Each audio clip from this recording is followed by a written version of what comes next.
संगीता हैं, कह रही हैं आचार्य जी सादर प्रणाम। जीसस ने जब लोगों को उनके मन के घाव दिखाए तो वो लोग हिंसा से भर गए और जीसस को सूली दे दी। ऐसा बहुत संतों के साथ हुआ है। आप भी यही खतरा उठा रहे हैं। आपको लेकर मन में डर सा है, और इसलिए कह रही हूँ क्योंकि जब भी मैंने किसी को आपके बारे में बताया तो मुझे विरोध ही मिला। अनजान लोगों से ही नहीं, विरोध उनसे भी मिला जिन्हें मैं अपना समझती हूँ। इस कारण मेरी अपनों से दूरियां बढ़ती भी जा रही हैं। सोचती हूँ कि जब ये लोग आपकी बातें ही बर्दाश्त नहीं करते तो आपको कैसे बर्दाश्त करेंगे। अब मेरा मन ही नहीं करता कि इनके साथ कोई चर्चा करूं। मुझे डर है, और आप जिस भीतरी ताकत का एहसास कराते हैं वो इन लोगों के सामने हारती सी लगती है। मैं क्या गलती कर रही हूँ, कैसे अपने आप को शांत रखूँ, धैर्य रखूँ।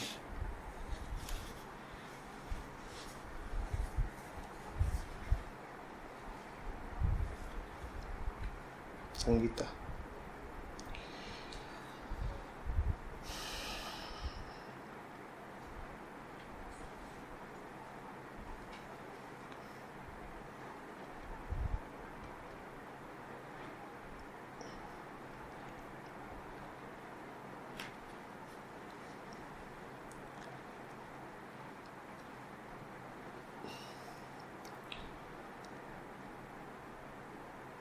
तरीके होते हैं संगीता, और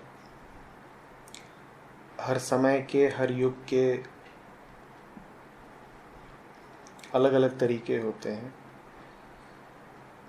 जीसस को अगर सूली मिली तो उसको तुम जीसस का तरीका जानो।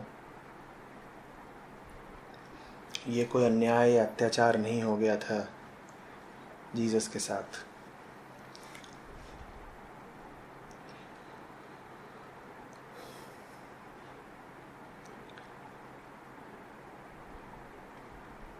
जो जानते हैं, समझते हैं, वो वैसे भी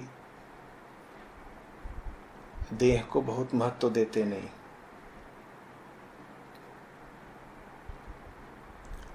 कुछ और होता है जो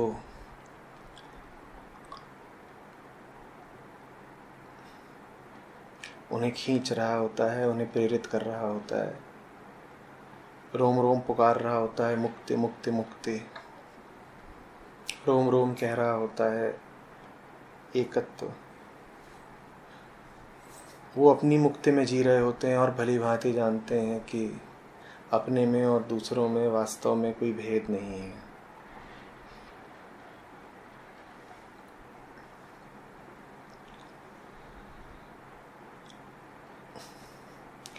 अपनी मुक्ति से वो प्रेरित होते हैं, दूसरों की मुक्ति के लिए वो संकल्पित होते हैं। जब अपनी मुक्ति से वो प्रेरित हैं अर्थात मुक्त हैं, तो देह से भी मुक्त है ना। देह से मुक्त हैं, भविष्य से मुक्त हैं। एक ही संकल्प होता है, जो संभव है मेरे लिए वो दूसरों के लिए भी तो हो सकता है। और इस संकल्प के पीछे, इस परमार्थ के पीछे तुम कह सकती हो कि एक नटखट सा स्वार्थ भी होता है। स्वार्थ ये होता है कि अपनों का और दूसरों का अनन्य होना वो जान चुके होते हैं, अभिन्नता समझ चुके होते हैं।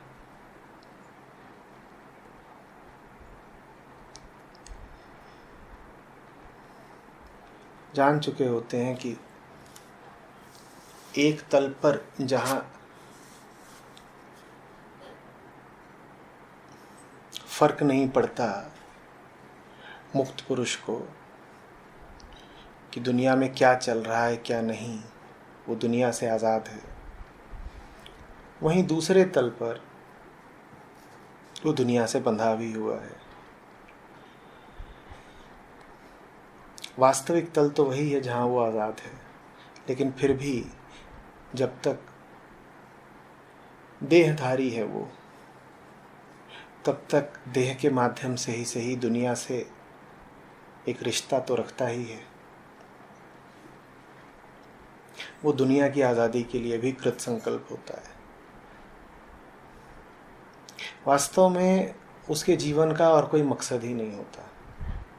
जब तुम समझ लो कि किसी के पास कोई मकसद नहीं बचा, तो उसके पास यही एक अमकसद या आखिरी मकसद बचेगा, दूसरों की आज़ादी। जो स्वयं भविष्य से आज़ाद हो गया, इच्छाओं से आज़ाद हो गया, महत्वाकांक्षाओं से आज़ाद हो गया, हर तरह के उद्देश्यों और मकसदों से आज़ाद हो गया, उसका ये आखिरी मकसद होता है।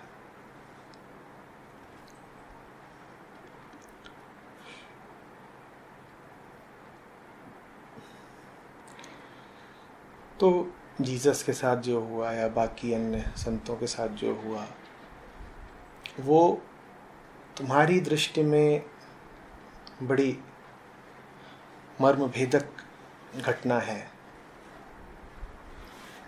जीसस की अपनी दृष्टि में नहीं। उन्होंने तो खरा सौदा करा है। वो भली भांति जानते हैं कि जिस मकसद के लिए वो अपनी देह की कुर्बानी दे रहे हैं, वो मकसद देह से बहुत बहुत बड़ा है। जीसस सत्य के गुलाम हैं। वो अपने आप को कहते हैं कि मैं सत्य का बेटा हूँ। और संसार के प्रति, मानवता के प्रति प्रेम से भरे हुए हैं। और प्रेम से उनका आशय यही है कि जो मुझे मिला है वो तुम्हारे लिए भी तो संभव हो सकता है ना।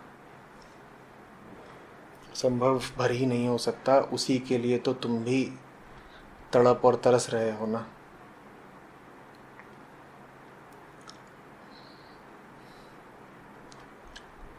सुंदर वक्तव्य था ना। Father forgive them for they know not what they are doing.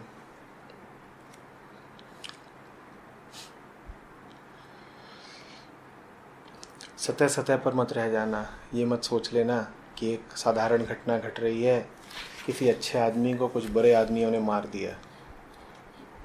वो घटना इससे आगे की है।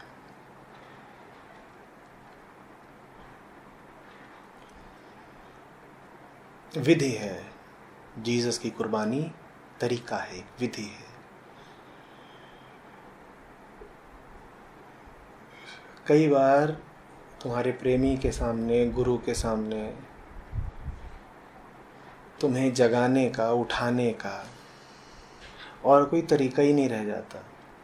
यही तरीका बचता है कि तुमसे बड़े से बड़ा पाप करवा दिया जाए, फिर उसी पाप की आग में तुम्हारा अहंकार भस्म होता है। तुम अगर चुटकी देना चाहो, ज़रा मुस्कुरा के कहना चाहो, तो तुम ये भी कह सकते हो कि जीसस ने एक खूबसूरत चाल चली है। जीसस स्वयं अपना वध करवा रहे हैं और कोई तरीका नहीं है। जो लोग इतनी बेहोशी में हैं, गहरे नशे में हैं, उन्हें कैसे जगाओगे? यही तरीका है। वो मानने को ही नहीं तैयार है कि उनके भीतर बहुत बहुत बड़ा पाप बैठा हुआ है। आज देखा ना, मुझे आधा पौन घंटा लगा जोर दे देकर बार बार तुम्हें यह समझाने में, सिद्ध करने में, स्थापित करने में कि हमारे भीतर जानवर बैठा है। और फिर भी कहाँ माने होगे तुम?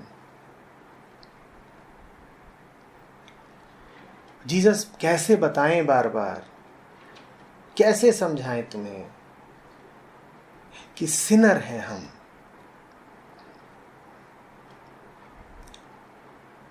और जीसस के पंथ में सिन शब्द का बड़ा महत्व है। वो हमारे भीतर के इविल को उद्घाटित करना चाहते हैं, पर हम मानेंगे थोड़े ही कि हमारे भीतर इविल बैठा हुआ है। कैसे मानेंगे? हम तो अपनी नज़र में बड़े सुयोग्य और अच्छे और धार्मिक लोग हैं, और जीसस हमसे कह रहे हैं बेटा तुम्हारे भीतर बड़ी गड़बड़ है, हम मानने को तैयार नहीं। तो कैसे साबित करें जीसस कि हमारे भीतर गहरा काला पाप बैठा हुआ है? एक ही तरीका है, उस पाप को सामने लाना पड़ेगा, उस पाप को जग जाहिर करना पड़ेगा, उस पाप को भरी भीड़ के सामने ठीक चौराहे पर नंगा कर देना होगा। तब तो तुम्हें मानना पड़ेगा ना कि तुम्हारे भीतर पाप बैठा था। बड़े से बड़ा पाप क्या है? संत की हत्या, गुरु का वध। जीसस ने कहा तुम मान नहीं रहे हो ना कि तुम पापी हो, तुम ढोंग ही करे जा रहे हो ना। तुम अपने कलुष को, अपने विकार को, अपनी वृत्तियों को छुपाए ही जा रहे हो ना, और उनको छुपा करके तुम मुक्ति से लगातार दूर बने हुए हो ना। तुम अपने भीतर के पाप को जब तक छुपाते रहोगे, जब तक उसको स्वीकार नहीं करोगे, उसका सामना नहीं करोगे, तब तक तुम शैतान की गिरफ्त में रहोगे। बहुत ज़रूरी है कि पहले तुम्हारे सामने ये प्रदर्शित किया जाए, ये खुलासा किया जाए कि तुम महापापी हो, कि तुम्हारे भीतर शैतान का अड्डा है। तो जीसस ने कहा ठीक है, मैं दिखाता हूँ कि तुम्हारे भीतर इतना पाप है कि तुम एक क्राइस्ट तक का वध कर सकते हो। और जब क्राइस्ट का वध कर लिया लोगों ने, तब उनकी रूह कांपी। तब उन्होंने कहा क्या हम इतने बड़े पापी थे कि हमने इस आदमी को मार दिया? हाँ, बहुत ज़रूरी है कि एक नहीं कई जीसस मरे, ताकि तुम्हें पता तो चले कि तुम्हारे भीतर जीसस के लिए कितनी घृणा है। जीसस के लिए तुम्हारे पास जो घृणा है वो वास्तव में तुम्हारी अपने प्रति घृणा है, और जब तक तुम अपने प्रति घृणा से भरे हुए हो, तुम्हारा जीवन घृणास्पद ही रहेगा। जीसस के लिए तुम्हारे पास जो घृणा है, उस घृणा का प्रकाशित होना बहुत ज़रूरी है, उस घृणा का खुलासा होना बहुत ज़रूरी है। तब तुम्हें चोट लगेगी, तब तुम झंझोड़े जाओगे, तब तुम बदहवास हक्के बक्के रह जाओगे। तुम कहोगे नहीं नहीं नहीं नहीं नहीं, मैं इतना बुरा आदमी तो नहीं हो सकता, मैं इतना बुरा आदमी तो नहीं हो सकता। जीसस का धर्म इसीलिए तुम्हें बार बार बताता है, रिपेंट। देखो कितने बुरे हो तुम, देखो कितने बुरे हो तुम, देखो शैतान बसता है तुम्हारे भीतर, देखो महापापी हो तुम। और ये तुम मानते ही नहीं। अगर तुमने जीसस को सूली न दी होती, जीसस को तुमने जो सूली दी, वो तुमने अपने ही खिलाफ एक सबूत खड़ा कर लिया।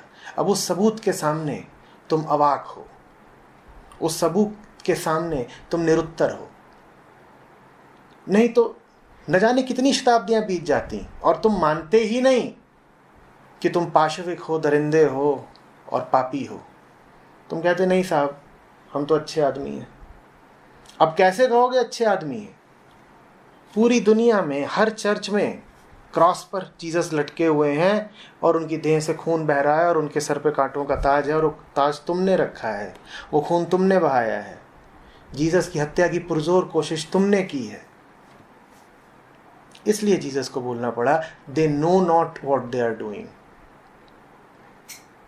उन्हें नहीं पता वो क्या कर रहे हैं, और उन्हें पता चल सके कि वो क्या कर रहे हैं, इसलिए मैं अपनी हत्या करवा रहा हूं। वो नहीं जानते कि वो क्या कर रहे हैं, पर मैं उन्हें मौका दे रहा हूं कि वो मेरा वध कर दें, ताकि उन्हें पता चल सके कि वो कौन है और क्या कर रहे हैं। जब जीसस पे हाथ उठाओगे, जब जीसस से कहोगे कि कांटों का ताज पहन के और सलीब को लेके चढ़ पहाड़ पे और उतर, तभी तो तुम्हें पता चलेगा ना कि कितनी घृणा और कितनी हिंसा भरी हुई है तुम्हारे भीतर। नहीं तो तुम्हें कैसे पता चलेगा? तुम तो रहते हो अपने मन की सतह पर, और वहां बस लीपा पोती है। वहां तुमने अपने आप को बिल्कुल सिद्ध कर रखा है, आश्वस्त कर रखा है कि हम तो सभ्य हैं, नैतिक हैं, धार्मिक हैं। और तुम ये मानने को ही नहीं तैयार हो कि सतह से जरा नीचे पूरा जंगल दहाड़ता है तुम्हारे भीतर।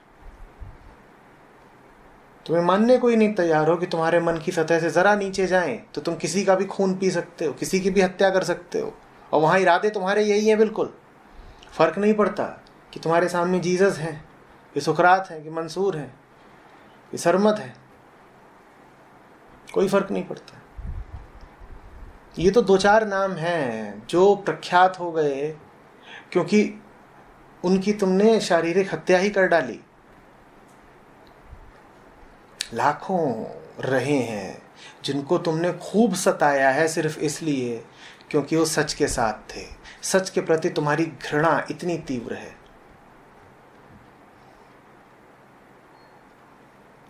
क्यों दुर्योधन नहीं दौड़ा था कृष्ण को गिरफ्तार करने के लिए? क्यों दुर्योधन के प्रासाद में नहीं रुके कृष्ण? बोले मैं जा रहा हूं विदुर के यहां रुकूंगा। जब शांति का संदेश लेकर गए थे तो बोले दुर्योधन के महल में नहीं रुकूंगा, ये रात में ही कोशिश कर सकता है मेरा वध कराने की। क्राइस्ट का ही नहीं, हमारा तो बस चलता तो हमने कृष्ण का भी वध कर दिया होता। और बहुत थे कृष्ण के जीवन काल में ही जो कृष्ण का वध करने को बड़े तत्पर थे।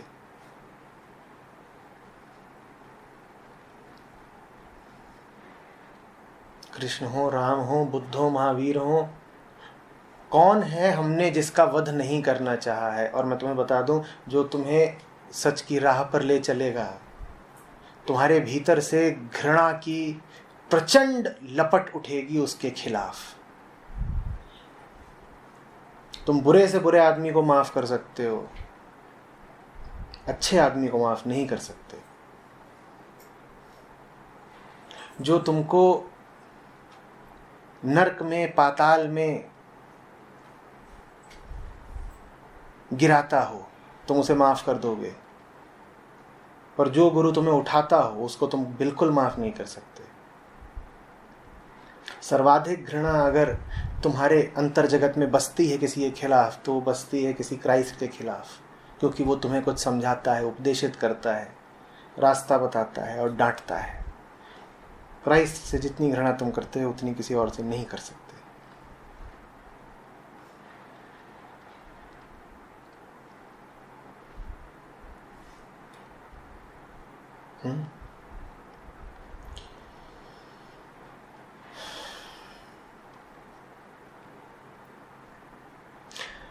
तो संगीता जानती हैं, जो क्राइस्ट के सबसे प्यारे शिष्य थे, उन्हें किस लिए चुना था क्राइस्ट ने? उन्होंने कहा था मैं अपने वध का आयोजन कर रहा हूं, तुम सहयोग दो। तो 3 श्रेणियां हो गई यहां पे लोगों की।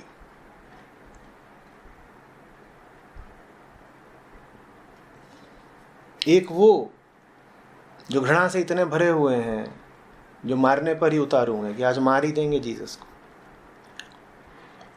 दूसरे वो जो कहते हैं कि हमें जीसस से प्रेम है इसलिए उनकी जान बचाना चाहते हैं। ये दूसरी श्रेणी वाले हैं, ये अभी जान को बहुत महत्व देते हैं। क्योंकि ये जान को बहुत महत्व देते हैं इसीलिए अभी ये जीसस के साथ एकाकार नहीं हो पाएंगे। क्योंकि जीसस कौन? जिसने जान को महत्व देना छोड़ दिया। और जीसस का अगर कोई प्रेमी है, कोई शिष्य है, कोई हितैषी है, वो जान को इतना महत्व देता है कि जीसस की ही जान बचाना चाहता है, तो अभी वो जीसस के साथ एक नहीं हो सकता। आप अभी इस मध्यम कोटि में हैं। सबसे ऊंची कोटि के जीसस के शिष्य वो थे जिन्हें जीसस ने चुना और कहा सहयोग करो, आयोजन करना है। अब वक्त आ गया है कि जान दी जाए। बाकी कुछ जो मैं कर सकता था मैंने कर दिया। ऊंची से ऊंची बात लोगों से बोल दी, गांव गांव घूम लिया, खूब उपदेश दे लिए। जिन्हें सुधरना था वो सुधर गए, जिन्हें मानना था उन्होंने मान लिया, पर जिन्हें सुधरना था और जो माने वो लोग मुट्ठी भर थे। ये जो विराट जनसंख्या है जो अभी मेरी बात नहीं सुन रही है, ये मेरी बात तभी सुनेगी जब मैं मरूंगा। मेरा मरना बहुत ज़रूरी है। और अगर तुम वास्तव में शिष्य हो मेरे, तो मरने में सहयोग करो मेरा। और इन शिष्यों ने मुस्कुराकर कहा, हाँ ज़रूर, हम करेंगे सहयोग। और फिर जीसस ने आयोजन किया कि वो पकड़े जाएं, और आयोजन किया कि उन्हें किसी भी तरह माफ़ी न मिले।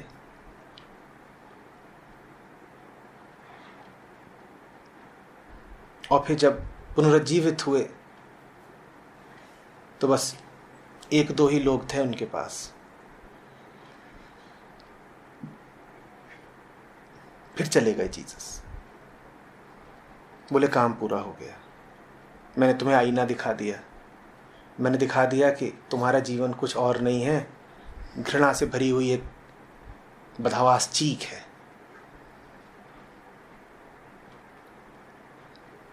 फिर वहां लौटे नहीं वो। तो अगर आप मध्यम कोटि से उच्चतम कोटि में आना चाहती हैं तो सहयोग करिए। जो गुरु स्वयं अपने वध का आयोजन न करे, वो तो होगा कोई डरपोक जिसे अपनी जान से अभी बहुत प्यार है।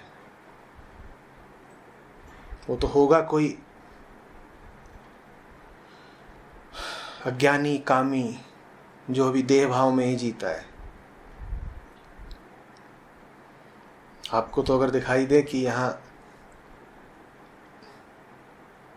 घृणा पसरी हुई है और लोग गुस्से से भरे हुए हैं और गुरु का विरोध कर रहे हैं, गालियां दे रहे हैं, तो आप तो उन्हें ले जा करके हथियार दीजिए, बोलिए ये लो, इससे मारना।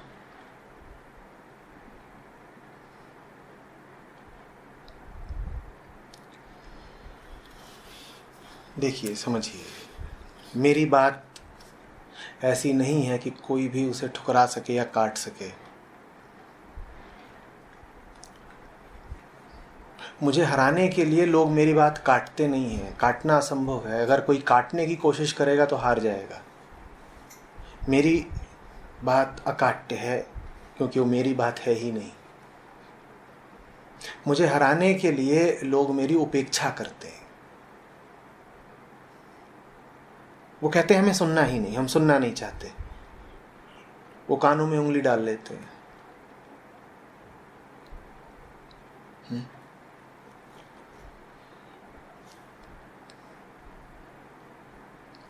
उपेक्षा से भली होती है घृणा।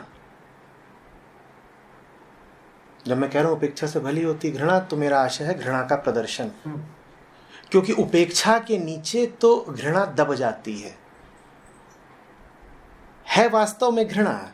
इसलिए कर रहे हो उपेक्षा, पर दिखा ये रहे हो कि हम तो सिर्फ उपेक्षा कर रहे हैं, हमें कोई मतलब नहीं है। उपेक्षा हटनी चाहिए। अगर प्रेम के कारण हटती है उपेक्षा, बहुत अच्छी बात। पर अगर प्रेम के कारण नहीं हटती उपेक्षा, तो घृणा के कारण ही हटे। अब दो बातें होंगी। पहली बात, जो मेरे प्रति घृणा से भरे होंगे उन्हें पता है कि बात मेरी अकाट्य है और सच है, और साथ ही साथ उन्हें यह भी दिखेगा कि वो सच के खिलाफ घृणा से भरे हुए हैं। अब जरा लाज आएगी, अब जरा सर झुकेगा, अब जरा प्रायश्चित उठेगा।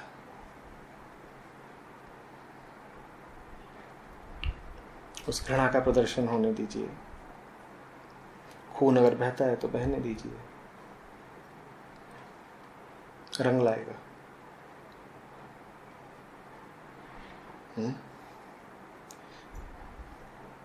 खून तो संगीता वैसे भी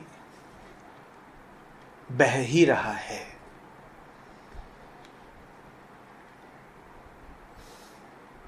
ये लोग मुझे अगर प्रत्यक्ष तरीकों से नहीं मार रहे हैं तो छुप छुप के मार रहे हैं, परोक्ष तरीकों से मार रहे हैं। मेरा जीवन